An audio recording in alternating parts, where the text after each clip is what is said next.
My name is Elena Rivera. I'm 33, and until that evening, I thought life was finally aligned. I'm an emergency nurse, used to chaos, yet somehow the chaos in my personal life felt sharper, more intimate. My boyfriend Daniel and I had been together for 4 years, sharing a small, sunlit apartment in Seattle with our daughter, Mia, who was 8. Mia loved glittery stickers, rainbow socks, and a blue slushie that stained her tongue like an abstract painting. Life, in our corner of the world, was rhythm and ritual. School drop-offs, bedtime stories, leftover pizza negotiations, Daniel's awful karaoke performances that embarrassed and charmed me in equal measure. Tonight, though, was supposed to be different. It was my mother's birthday, and I had planned carefully, a quiet reset, a chance to reconnect without tension. I had booked the private room at a mid-range Italian restaurant, prepaid the base menu, wrapped her gift, and brought the cake. I wanted control, or at least a semblance of it. We arrived early. Mia held the gift bag with both hands, excitement glowing in her small frame. I carried a quiet tension, a weight I'd grown used to. As we were seated, I noticed it immediately. Our table shoved unceremoniously next to the busing station. Trash bins, clattering plates, the faint tang of sour mop water. Mia wrinkled her nose. Mom, why is our table next to the trash? I opened my mouth to answer, but before I could, my Uncle Larry leaned over with a sniff of cologne and a grin that didn't reach his eyes. Because you're not real family, he said, glancing at Mia. Just her side. The words landed like ice. My mother flinched, sipping water as if she could dissolve into it. Mia's cheeks flushed. She looked up at me, searching. Am I not family? You're my family, I said steadily. You're the best part of it. Larry snorted. Relax, it's a joke.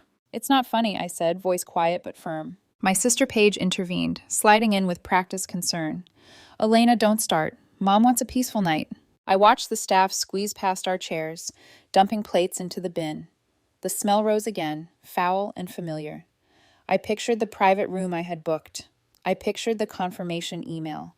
I pictured the way our family's mistakes always seemed to benefit everyone except me. Mia squeezed my hand. The gift bag crinkled. I stood. We're not doing this, I said calmly. Larry rolled his eyes. Sit down, hero. I picked up the gift, took a deep breath, and said as calmly as I could, check under your plate. I helped Mia with her jacket. We walked into the cool air outside, the sharp scent of rain on asphalt a relief to my senses.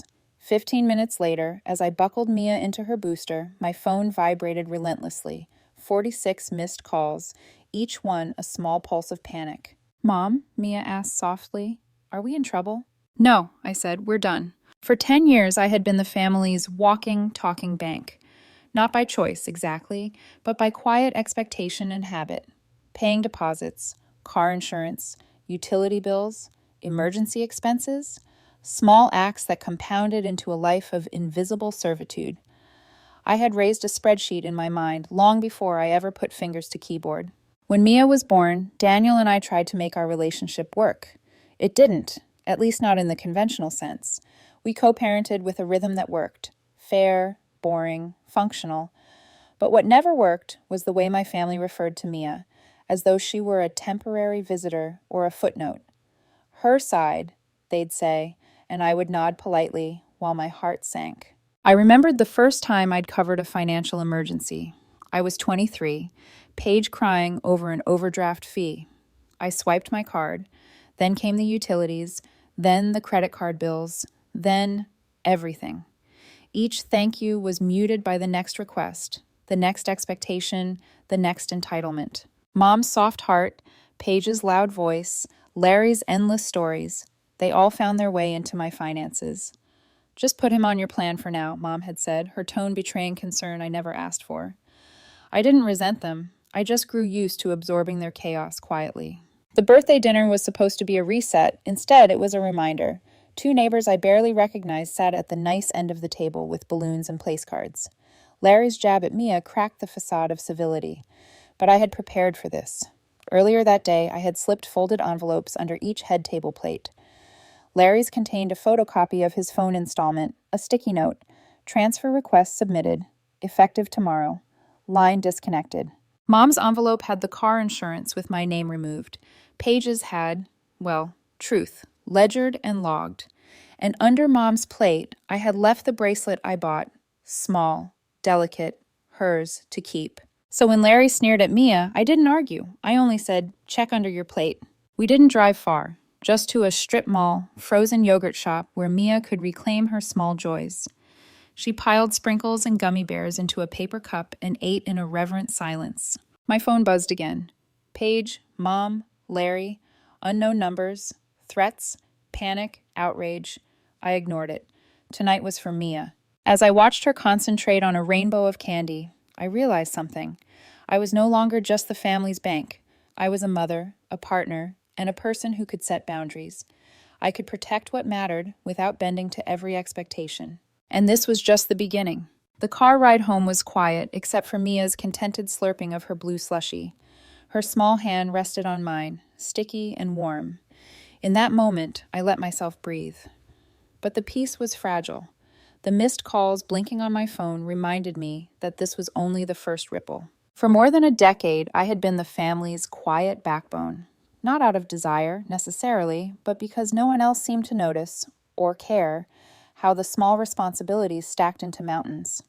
Birthdays, deposits, insurance premiums, utility bills, groceries, rides, prescriptions.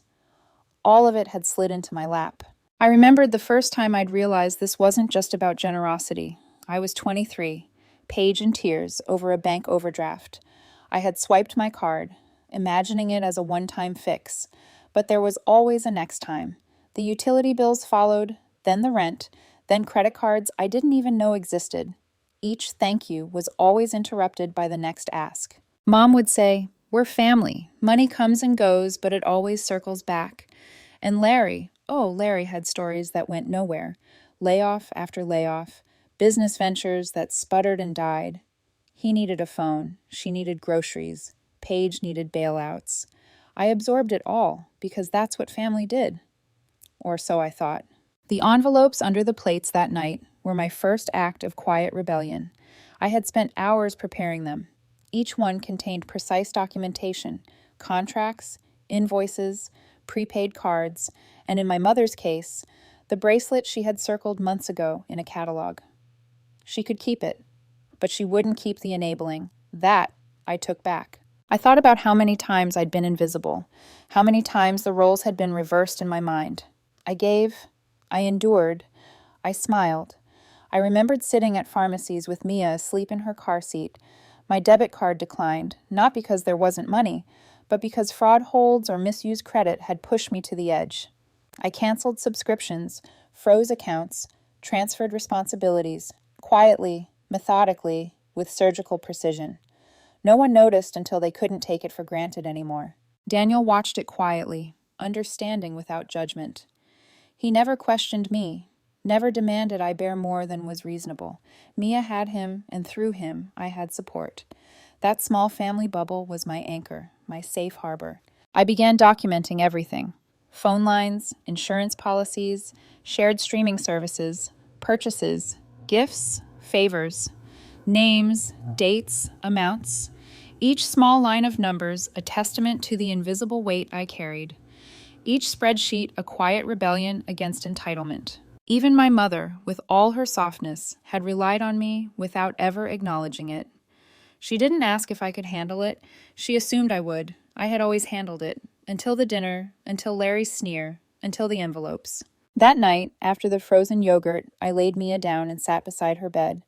She rubbed her eyes, sticky with candy. "Mom, did I do something wrong?" "No," I said, stroking her hair. "Grown-ups forget how to be kind sometimes. Tonight, they forgot." Her small brow furrowed. "But the table was next to the trash. That's mean." "It's okay, love. We left. That's what matters. And next time, we sit at the good table." I let her drift off to sleep, my mind buzzing with calculations, strategies, and the deep ache of a lifetime of invisible labor. The envelopes, the spreadsheets, the prepaid cards, they weren't just about money. They were about reclaiming agency, about teaching my daughter that family isn't about who can take the most or who can insult you and get away with it. It's about respect. As I closed my laptop that night, a strange calm settled over me. This was the turning point. I would no longer carry the weight of others' irresponsibility silently. I would still love my family, but I would love them with boundaries, and I would protect Mia from the shadows of entitlement. The phone buzzed again, messages piling in, frantic, panicked. Paige, Larry, Mom. Unknown numbers, but I ignored them. Tonight, the night was mine. Tonight, the warmth of my daughter's presence was enough. I realized then something profound. I had been complicit in my own erosion, giving to avoid being labeled selfish, giving to preserve appearances. But the gifts under the plates, the silver envelopes, were the first act of reclaiming my life.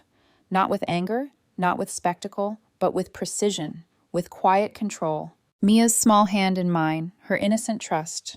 It was worth more than decades of blind giving. And for the first time in years, I felt the stirrings of something I had almost forgotten: freedom. Freedom wasn't loud. It wasn't explosive. It was just the gentle lifting of a weight I hadn't realized I carried so heavily. And in that quiet, I began to understand what the next days would require: patience, strategy, courage, and an unflinching commitment to boundaries. The storm hadn't hit yet, it was coming, but I felt ready. The next morning, the world had not stopped spinning, but it felt heavier. My phone was an avalanche of notifications. Texts, missed calls, voicemails. Paige, furious. "You ruined Mom's birthday." Larry, incredulous. "You tried to embarrass me. Didn't work." Mom herself, confused and hurt. "What have you done?" I didn't answer. Not yet. I sat on the edge of the couch, Mia curled up beside me with a well-worn sticker book. The chaos outside our apartment felt distant, like static in the background, while the weight inside me settled into clarity. For 10 years, I had absorbed my family's drama, their financial chaos, their entitlement. I had been invisible, a silent bank, the fixer, the buffer. And now, with envelopes slipped under plates and prepaid cards in place, the balance was tipping. For the first time, the pendulum swung back toward me. I started slowly, deliberately. Every message, every call, every complaint from family, I cataloged it. Screenshots, notes, voicemails. I labeled everything: boundary enforcement, financial responsibility, abuse of trust. Not out of spite, but to see the patterns clearly, to understand exactly what I had been carrying and how to protect myself and Mia. Paige escalated quickly on social media, framing me as the cold, calculating daughter who keeps spreadsheets of her family. Some messages stung, yes, but mostly they were irrelevant. I wasn't fighting perception. I was securing reality. Larry was next. He called repeatedly from different numbers, threatening, pleading, trying every angle. "I need that line for work," he barked one morning. "You don't understand. Uber." I muted him.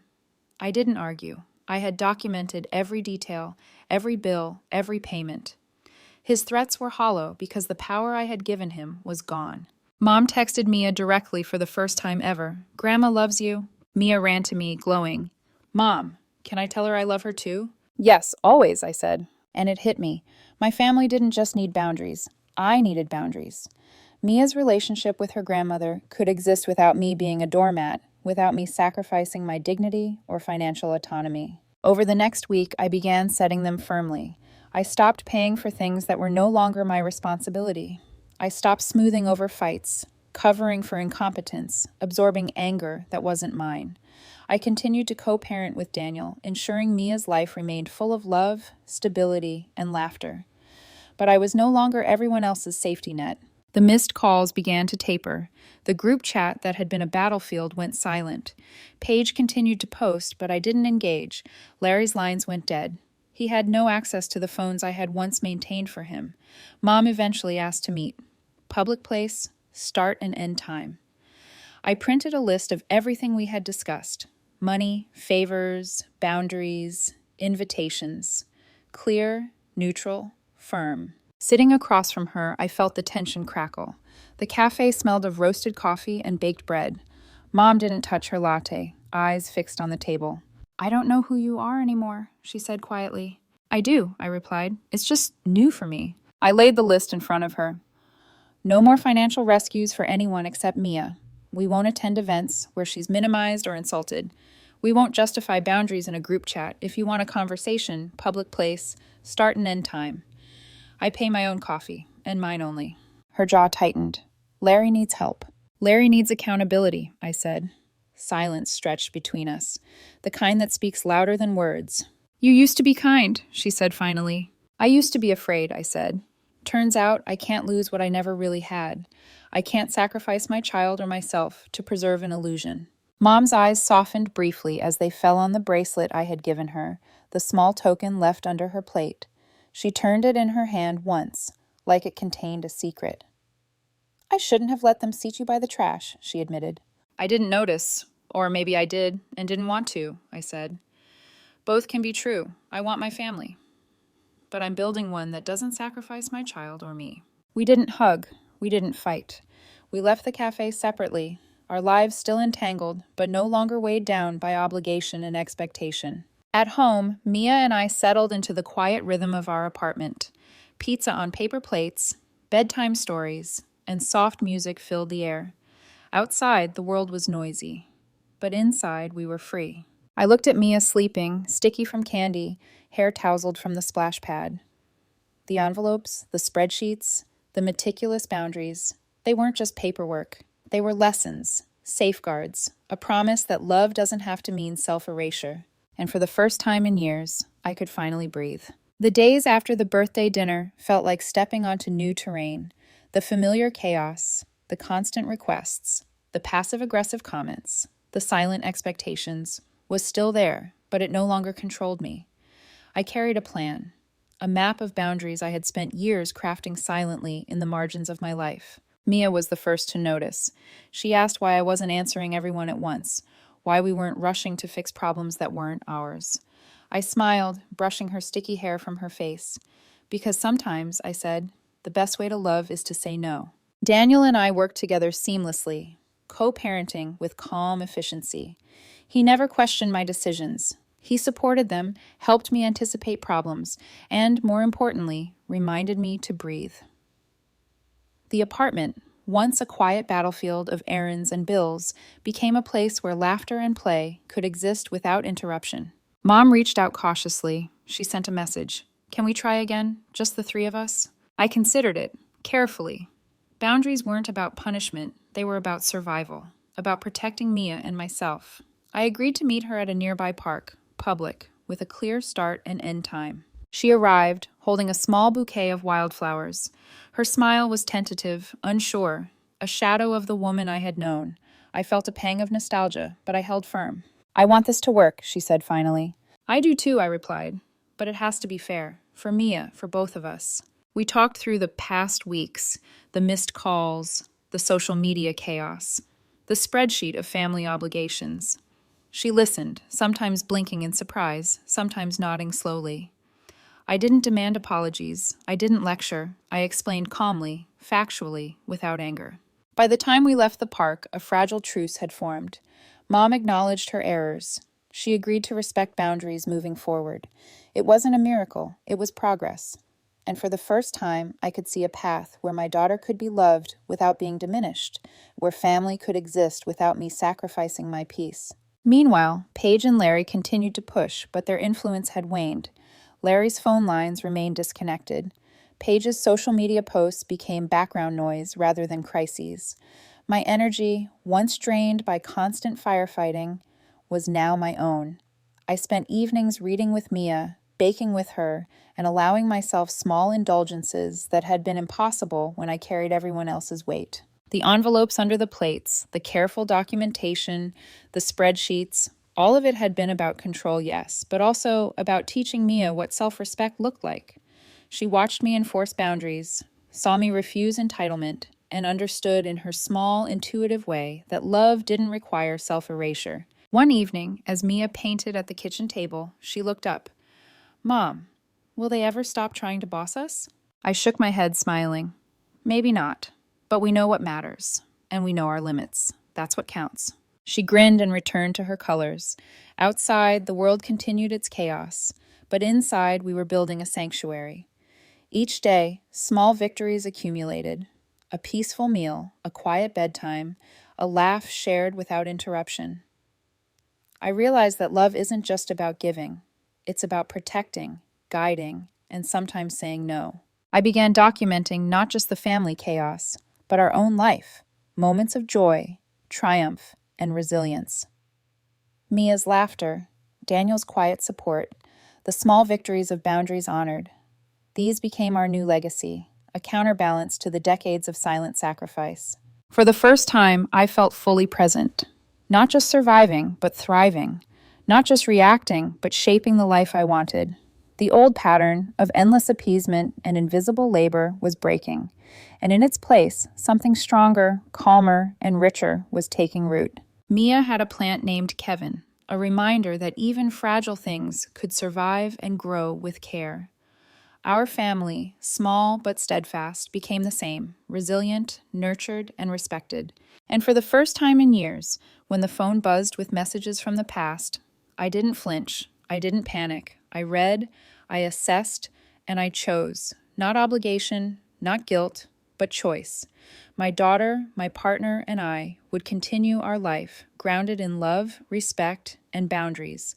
And that, I realized, was the greatest inheritance I could give her. Months passed, and life settled into a rhythm that felt unfamiliar, yet profoundly right. The noise of entitlement and obligation, the constant tug from family, had faded to a manageable hum. I learned to recognize the difference between love and leverage, between care and manipulation. And most importantly, I learned that protecting Mia and myself was not selfish, it was essential. Daniel and I reveled in the small joys. Saturday morning pancakes with extra syrup, Mia's chaotic crayon drawings sprawled across the kitchen table, and the way she laughed so freely that it filled the entire apartment. Every day reinforced the truth I had been discovering through hardship. Boundaries were not prisons, they were lifelines. Mom reached out occasionally, now cautiously, with small gestures. A text to Mia, a surprise cookie on the porch, a question about school projects. Each contact came with respect, not expectation. Slowly, I realized she was learning too, that love could exist without entitlement, that family could thrive even when past patterns were challenged. Paige and Larry receded into background noise. Their anger, their blame, no longer dictated our emotions. I responded only when necessary, calmly and firmly, maintaining the shield we had built around our little family. Mia never had to witness the chaos. She only experienced the stability, the laughter, and the security we cultivated deliberately. One evening, I sat with Mia on the balcony, the city lights flickering like distant fireflies. She leaned against me, sticky from dinner, hair mussed from her day of play. "Mom," she said softly, "I like our family." "I do too," I whispered, brushing her hair back, "and we built it together." I realized then that the greatest legacy I could leave her wasn't wealth, or gifts, or even lessons learned in books. It was the blueprint of respect, boundaries, and self-worth. I wanted her to know that saying no wasn't cruelty, that protecting yourself was strength, and that love didn't demand erasure of self. We continued to celebrate life in our own way. Mia's birthday, holidays, and small victories were ours to shape. We didn't bow to expectation. We didn't allow the old patterns of manipulation or entitlement to creep back. Each celebration was authentic, joyful, and inclusive of respect for all involved. I thought back to that birthday dinner, the envelopes under the plates, the bracelet under Mom's plate, the prepaid cards, the carefully documented boundaries. That night had been the pivot, the moment I chose self-respect over obligation, clarity over chaos, my daughter over appeasement. Everything afterward, every step toward peace, had grown from that single, deliberate decision. Sometimes, when old numbers called or old names appeared in my inbox, I didn't answer. And it felt good, not cold, not bitter, good. I had chosen what mattered, and I had built a family that thrived because of, not despite, those choices. Mia grew surrounded by love, structure, and freedom. She knew her worth, she knew her voice, and she witnessed strength in action, not aggression, but calm, deliberate, and unwavering boundaries. She learned from me that life's storms could be weathered without losing oneself, that love could be fierce and kind simultaneously, and that family was not defined by access to one's wallet, but by respect for one another's boundaries. One night, as I tucked Mia into bed, she held my hand tightly. "Mom, will we always be okay?" "Yes," I said softly, pressing a kiss to her forehead. "We will. Because we built it, because we choose it." Outside, the world continued to spin, but inside, our apartment glowed with warmth, laughter, and the quiet strength of a family defined not by obligation, but by love and respect. And I knew this truth deeply and fully. Sometimes, the most radical act of love is saying no, standing firm, and protecting the ones you cherish most. And in doing so, you build a life worth living, a family worth honoring, and a legacy your child will carry forever. The past, with all its chaos, could no longer dictate our present. We had rewritten the script, and for the first time, I could look at Mia and know that everything was exactly as it should be.